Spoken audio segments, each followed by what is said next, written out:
Hello, it's Carrie Schved, the Education Director at White Memorial Conservation Center here.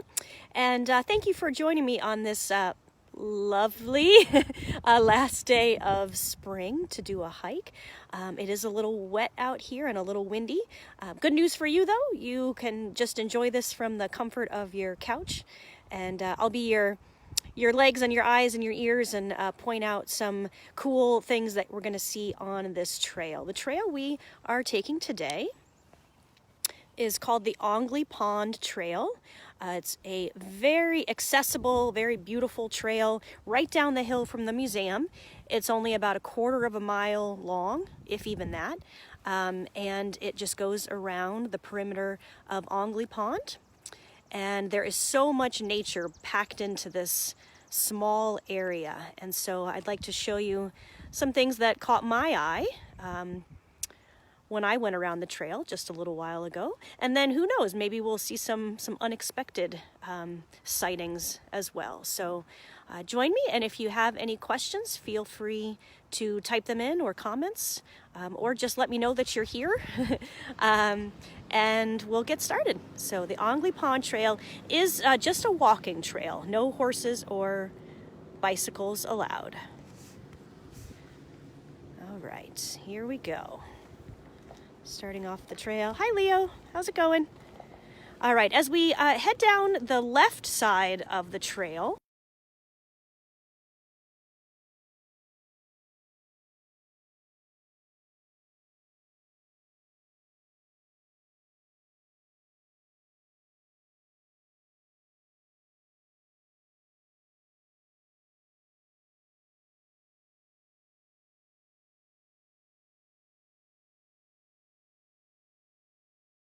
dogwood and elderberry, some willow, some winterberry. So lots of native plants are newly growing here, and so of course we've put the wire around them to prevent the plants and shrubs from getting eaten by you know who, beavers. We definitely have beavers that occupy this pond, and so we do have to protect our new plants.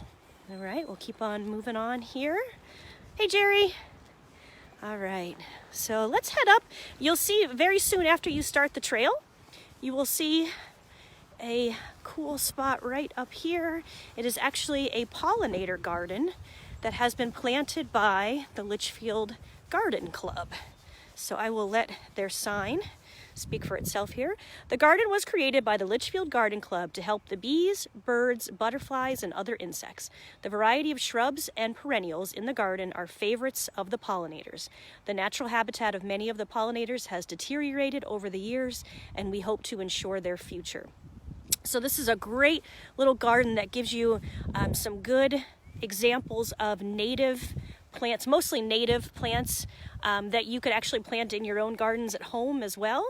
Obviously we're pretty early on in the year, so we're not seeing too much come up right now. You do see some of the stems from last year's growth, but we have here butterfly weed is going to be coming in this area. That's one of my favorite native plants. It has a bright orange flower, and actually over here we have some spice bush growing, which is a shrub that is already flowering. See these beautiful yellow flowers? So this is a type of plant that flowers before it leaves out. So, and spice bush, of course, is named after the smell that you get if you just break off a little twig and kind of crush it up and smell it. It definitely has a spicy scent, which is where it gets its name from. So that's a really nice shrub that, again, is native. What else do we have over here that would be good for growing? Oh, some catnip. Okay. Black-eyed Susan, meadowsweet, New England aster. They actually bloom in the fall or late summer. And we do have some non-natives here too, but they add a nice splash of color early on in the season. So some daffodils, some Siberian squill here. But anyways, all of these plants are here to attract pollinators, different types of insects that pollinate these plants. So the Garden Club has done an excellent job maintaining this. It even has some signs that show some of the pollinators that would visit these plants. and either feed on them, or sometimes in the case of butterflies even lay their eggs. And then of course hummingbirds are amazing pollinators as well. And then right behind the garden you'll see a bird box which might be occupied. Right now bluebirds and tree swallows are starting to occupy and lay eggs in bird boxes. Also, sometimes you can even get things like chickadees and titmice in bird boxes. And unfortunately, sometimes you get house sparrows, which are non-native. But hopefully if you have any bird houses at your own house, hopefully you're getting some native species. All right, we're gonna make our way further down the trail here. I'm worried that the cold weather is going to make the battery on my phone go dead sooner than later. So I'll try to make some time. I'm passing some honeysuckle here, some autumn olive. These are still some invasive plants that line the edge. And then of course, as we get out to an open area, we see lots of algae. Algae might not look the prettiest, but it is a photosynthetic plant and it is releasing oxygen that we need. In fact, a lot of the oxygen that we breathe in comes from what is released by algae. Think about how much algae grows all over the planet. So algae is a very important plant on this earth.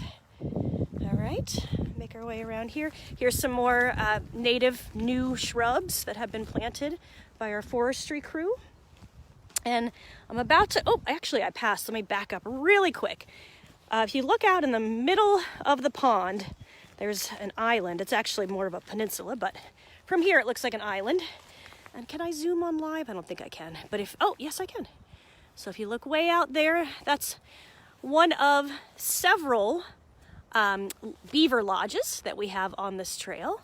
Now I'm not sure if that particular one is occupied this year, but we are definitely going to pass one that I believe is occupied. So that's the first one. And then actually right up here on the right side, right off the trail, is another older beaver lodge. Right about here.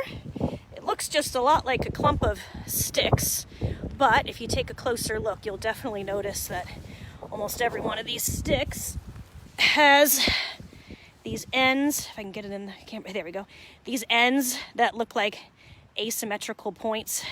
That's the classic sign of beaver chew right there. So pretty much this entire stack of sticks, you'd see the same ID mark. And so this is definitely an older beaver lodge. Okay, and it's right here off the trail. All right, let's keep moving on here. Past some more honeysuckle, some more autumn olive. All right, if we pan over here, we have another birdhouse and then a different type of house. Anybody know what that house is right there? I'll sneak around the corner, give you a closer look. All right. So there's another type of house that you can put up in your own yard too. And of course that is a bat house. So notice how this house, we positioned it about 10 feet off the ground, at least 10 feet high. 10 to 20 feet is really ideal, and it's not on a tree. It stands on its own pole. The bats need a little bit of space to be able to fly in and out, so you don't want it in a really dense, densely wooded area. You want some open space. And hopefully we'll have a population of bats in there as they come back from their hibernation spots. Maybe they'll take up residence there. Big brown bats is probably what they are going to be. All right, let's keep moving on. We're going to get into the depths of it now. Go into the back 40 here. So right when you, so I just came from here with the open area, but now we're going to turn the corner and walk down the stairs, and all of a sudden you have hit this wetland area that right now, with all the rain we've had, is very wet. Hence the boardwalk that we have to have here to get from one side of it to the other. On the left side, you'll see a giant root ball, we call it. So basically when this tree fell, the entire root system came out with it and is now just laying on its side. So we are seeing basically the underside of that root ball. Here's another one, another root ball. And this one you can actually see the tree that fell right there. Okay, keep going around here. All right, this is usually where, when I'm taking kids around this trail, this is usually where I point out poison ivy, hairy rope. All right, we don't want to touch that. Even though it doesn't have any leaves yet, it definitely still has the oils, the urushiol, if I'm pronouncing that correctly. So even touching these hairy vines can give you the rash. So make sure, not only remember leaves of 3, leave them be, but hairy rope. What did one of my kids say one time? Hairy rope, don't be a dope. So try to remember that. All right, moving a little bit further here. Let's see, what else can I show you? We'll cross one more boardwalk. I'm going to try to keep this up a little bit more so you can see where I'm going. All right. Look out onto the pond there, and you'll see our beautiful green barn in the background. And when we get off of this second boardwalk, and you look to your right, you will see a very good example of an entire trunk of a tree that was chewed down by a beaver. Now, this was done many, many years ago. You can tell by how dark the wood is. It's not a recent chew at all. But usually the trunk of a tree that's been chewed down by a beaver will come to a point, almost like the tip of a crayon. So that's a pretty good giveaway there.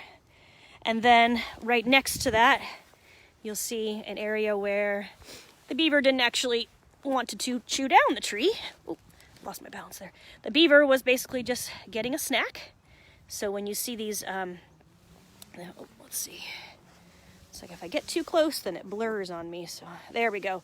Kind of this concave area here with bite marks on it, little chew marks. This was just a beaver that was having a snack. Not only do they use trees to build their dams and their lodges, of course they actually eat wood. It's their essential food item during the winter, especially. And so they need to eat past the outer bark to get to the cambium. So sometimes you'll see these concave patterns or markings on trees that have been visited by beavers. Okay, now I'm going to turn and actually go off the trail for just a second. There's this whole area back here behind the trail. And if you go back far enough, I'll tell you a secret. There's even some cover boards back there, some pieces of wood that we've placed down on the ground. And every once in a while we go back there and we check for any critters that are living underneath them. The rain has made it a little hard for me to get back there right now, but we have some really nice logs right here that we can turn over just to see what's living underneath them. Okay, let's try this one. What do we have here? Okay, let me turn it all the way over. All right, this one looks like we have, if I can get them in view, aha, a nice millipede for us to look at. Come here, buddy. All right, let's see if I can get them in the, okay. So here's a millipede. Now, millipedes and centipedes, you could find both of them under logs. Millipedes have 2 legs for every segment on each side.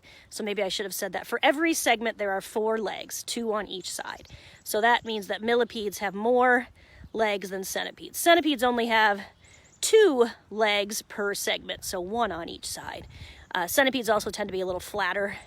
Millipedes have more of a rounder body shape to them. Important to know when you're looking under logs, centipedes can bite. Millipedes, not so much. Millipedes can release kind of a gross, kind of a secretion that is a little bit toxic, or can be toxic, and is a little bit slimy, so you definitely don't want to put your hands in your mouths after handling anything, but especially not millipedes, but they won't actually bite you. So as long as you're careful about where your hands go and make sure you sanitize, it's okay to pick millipedes up and take a closer look at them.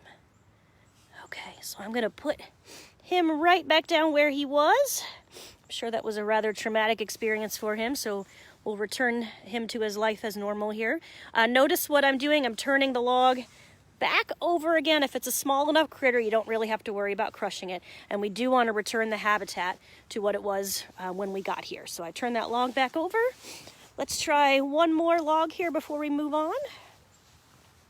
Let's see what we got under this one. I wish I could turn this to landscape, but it doesn't work that way, so I have to keep it in profile.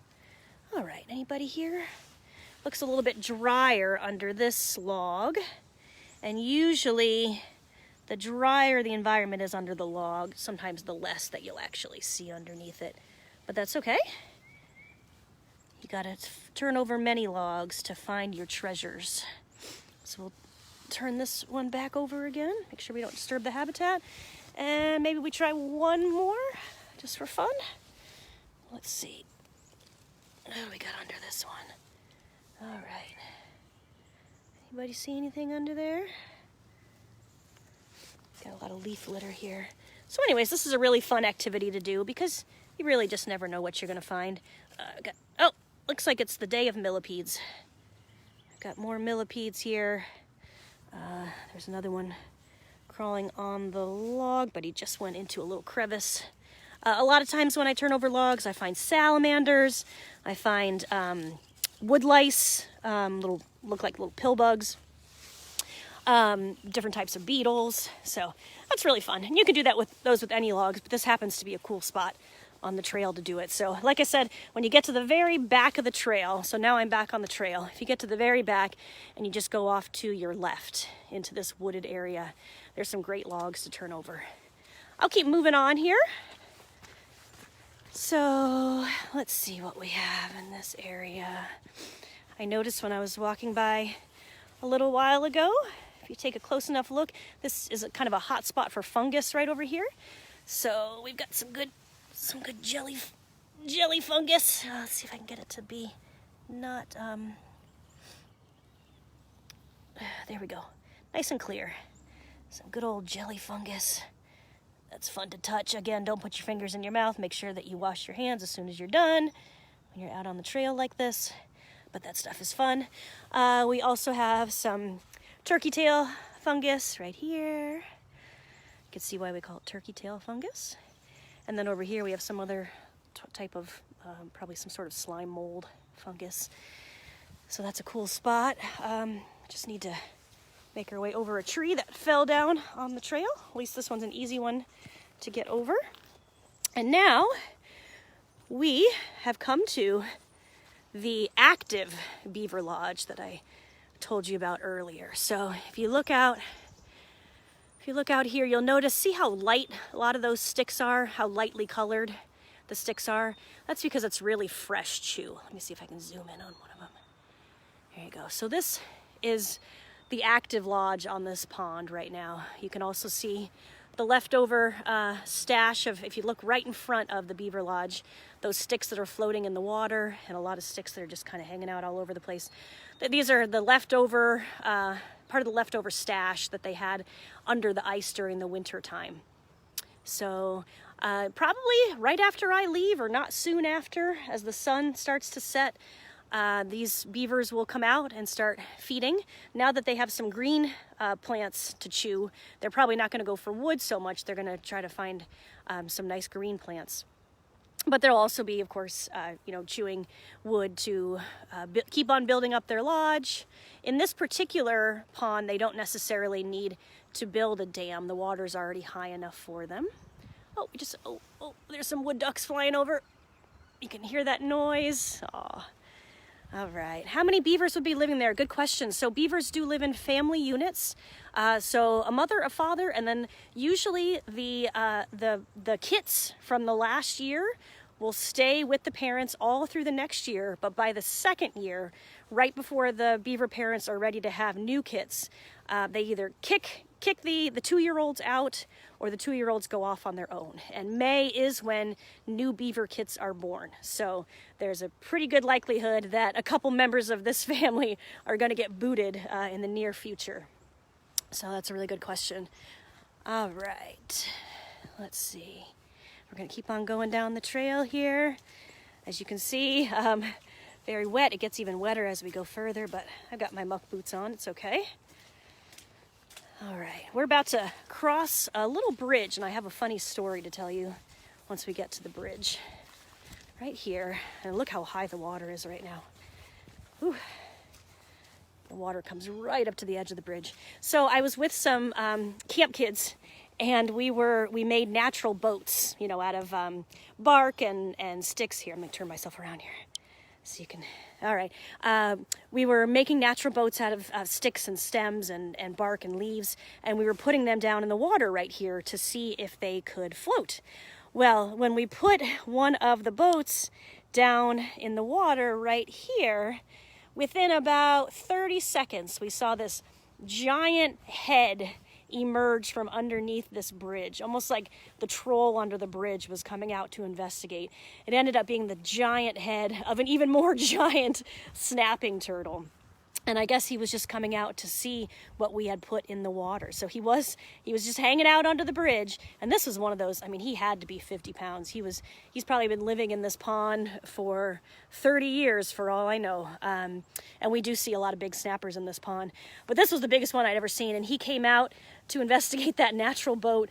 He only stuck his head out, but I could tell that he was curious. So I went back to that spot where we just, found those millipedes, and I turned over some logs and I got some slugs, and I brought some slugs back, and I tossed the slugs a little bit further out, and the snapping turtle was even more curious about those, so he actually came all the way out from under this bridge, and we got to see how huge he was. And yes, he did eat the slugs, so snappers do eat slugs apparently.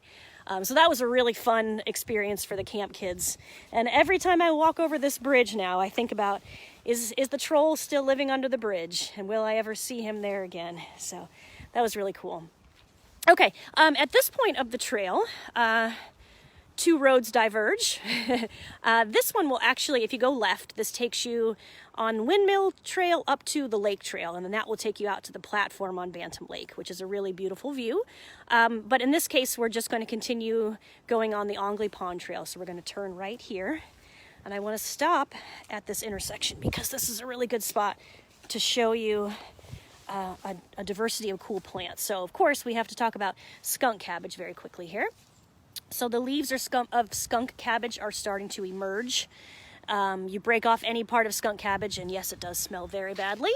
But this is the flower underneath the spathe right here. That ball, that cluster of flowers, that's the flowering body of the skunk cabbage. And those emerged first. So those came up way back in late February and March, and now the leaves are finally starting to emerge as well. Any part of this plant is very stinky if you break a piece of it off. But we also have some other cool things here. These are fruiting bodies of a type of fern. I think these are from sensitive fern. So those are from last year. And then this plant, and this is one of the coolest, the easiest places to come across this primitive plant. This is called horsetail. Horsetail. This is a truly ancient family of plants. They've been around since the Paleozoic era, and back then these horsetails would grow sometimes like 30 feet tall, maybe. Oh, I'm sorry. I think it's actually more like 100 feet tall. I have to check back, but very, very tall, much taller than us. Think about just walking through a forest of horsetails. They were one of the first plants to evolve, and we still have a remnant species of that very primitive plant right here on the Ongley Pond Trail. So look for horsetail when you're out and about. Okay.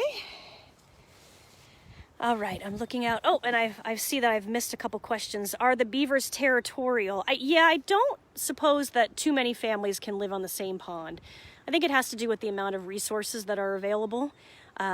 Perhaps if one family was on one side and another family on the other side.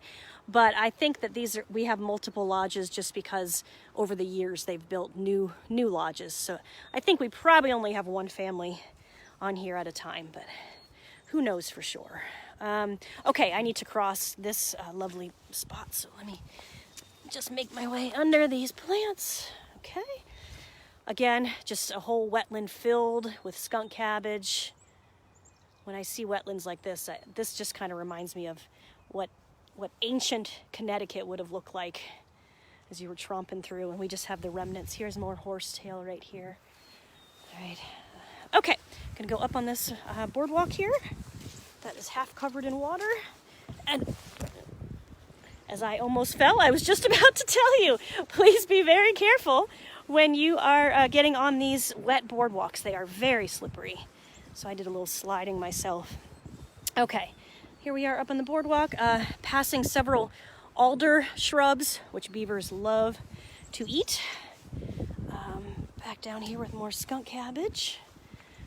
All right, now when we get to this side of the pond, on a sunny day, this is a beautiful spot to look for frogs that are just hanging out on the shoreline, or this one log right over here that's sticking out of the water.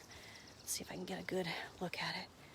Yeah, this log right here almost always has a couple of turtles on it if it's a sunny day. Also, out on the couple of the logs by the island out there, you'll see oh, hey, there's somebody hanging out right now. I think we got a mallard on top of that log out there. Hey, buddy. Sorry we can't get a better view of him. But those logs are always good perching spots for animals and basking spots for turtles. So, sunny days, definitely check this side of the pond for anything out. Oh gosh, look at how fresh this beaver chew is right here. Again, you've got those asymmetrical tips, and look how light colored the wood is. So we know that that was very recently chewed. We've got the spice bush again right here. Oh, and there's a Carolina wren hanging out somewhere. If you hear that Tweety bird, Tweety bird, Tweety bird, that's the sound of Carolina wren somewhere close to me. Let me make sure I'm back to being zoomed out. Okay, there is your trail marker. So don't forget, when you're on any of White Memorial's trails, all of our trails are marked by basically these splotches, these paint splotches on the trees. And so we are on the orange trail. Ongley Pond Trail is the orange trail. All right, we're going up onto another boardwalk. I see some maple, red maple flowers hanging out here on the boardwalk. They fell, so we must be right underneath a maple tree here. And as we keep moving on, you'll notice there's a lot of yellow flagging around some of these plants and shrubs and trees, and that is because the flagging is marking native trees, and then our forest manager, Lucas, had the scout troop come in and take down a lot of the invasive species, but he put flagging on the native ones to make sure that we didn't take out the native species. So right now that's why you see a lot of flagging right here.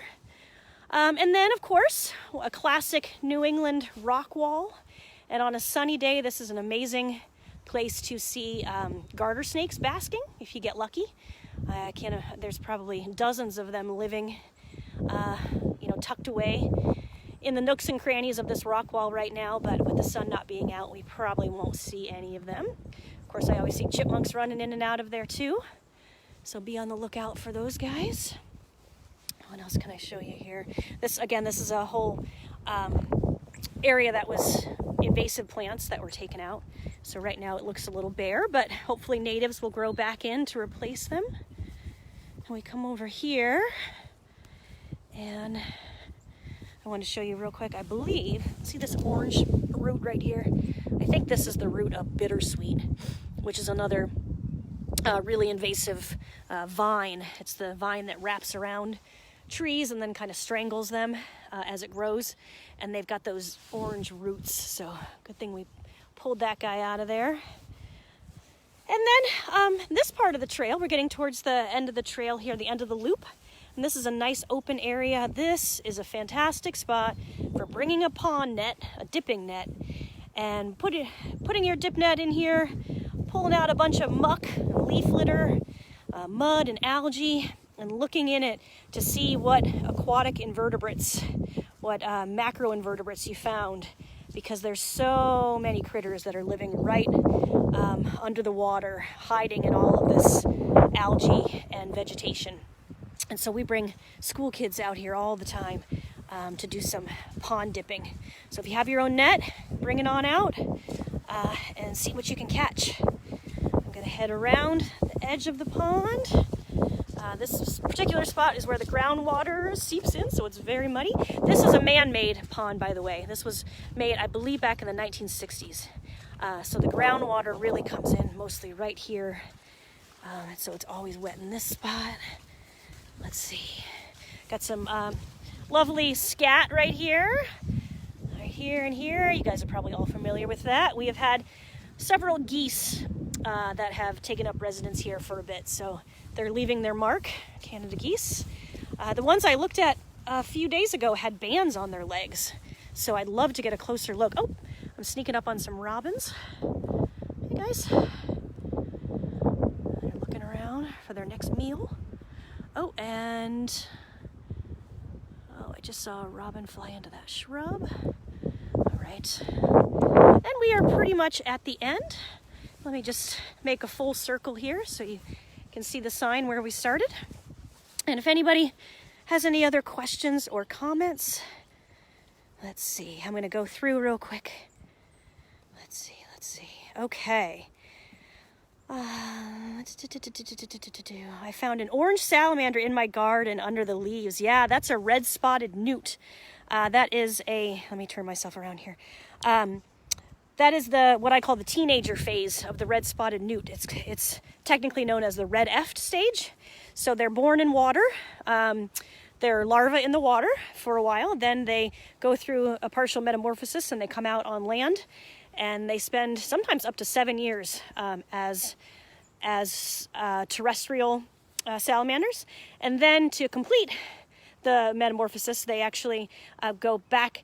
They change their bodies a little bit more, and they go back into the water to spend their adult life in the water. But at that point, they still have lungs, so they are air-breathing salamanders living in the water. So those are red-spotted newts. Let's see, what else do we have here? Oh, horsetail's a problem. And oh, that's too bad to hear. Yes, I have seen some areas where it does kind of tend to take over, but I just love to appreciate the primitive nature of that plant, how long that family of plants has been on this planet. Yes, Aaron, I definitely had to show some scat, some wild animal poop. All right. Well, if anyone else wants to chime in with any other questions, feel free. But I hope you enjoyed seeing the Ongley Pond Trail. It is a beautiful trail that, again, is very accessible from the main area. Actually, once again, there's the green barn. There's our maintenance garage, and right behind the maintenance garage is the museum. Hard to see from this angle. But so you basically just park in the main area, and you walk right down the gravel road. Hey, Robin. And you go around this quarter-mile trail. Super easy walk. No horses, no bikes, but foot travel is highly encouraged, of course. And there's so much you can see right on this trail. So I think that we will end with that. So thank you all so much for watching today. Hi, Phoebes. I'll be home soon. Everyone, please take care. And if you like what we're doing with these virtual programs, we would love your support. If you'd like to become a member or make a donation, you can just go to whitememorialcc.org. So thanks, everybody. Enjoy the rest of your April, which is only a few hours longer. And tomorrow, it's going to be May. See you later.